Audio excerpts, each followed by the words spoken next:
இப்போ உள்ள உட்காந்துட்டு கார் ஓட்டுறீங்க அப்படின்னா உள்ள இருந்து பாக்குறப்ப உங்களுக்கு வந்து வெறும் ரோடு தான் தெரியும். ஓகேங்களா?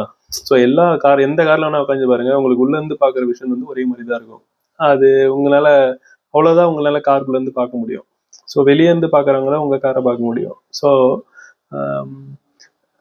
நான் என்ன சொல்ல வரேன்னா, நீங்க ரெகுலரா எதை அதிகமா மோஸ்ட் ஆஃப் த டைம் பாக்குறது பார்த்தீங்கன்னா உள்ள இருந்து தான் பார்ப்பீங்க. ஸோ அதனால வெளியே நீங்க என்னதான் மாடிஃபிகேஷன் காஸ்மெட்டிக் திங்ஸ் அதெல்லாம் பண்ணா கூட உங்களுக்கு அந்த மாதிரியான விஷயங்கள் வந்து கண்ணுக்கே தெரியாது. ஓகேங்களா?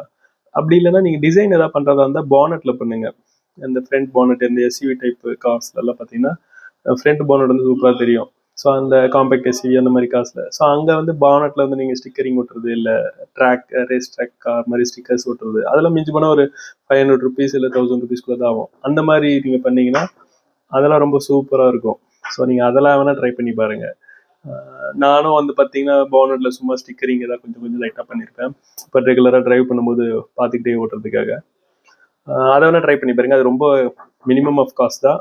வெறும் ஜஸ்ட் ஒரு 500 இல்லை 300 அந்த மாதிரி தான் ஆகும். உங்களுக்கு பிடிச்ச ஏதாவது ஒரு டிசைன் அங்கே போட்டிங்கன்னா அதை பார்த்துக்கிட்டே ஓட்ட வந்து ரொம்ப சந்தோஷமா இருக்கும். நீங்களும் ட்ரை பண்ணி பாருங்க. பிடிச்சிருந்தா லைக் பண்ணுங்க, பிடிக்கலனா ஸ்க்ரால் பண்ணுங்க.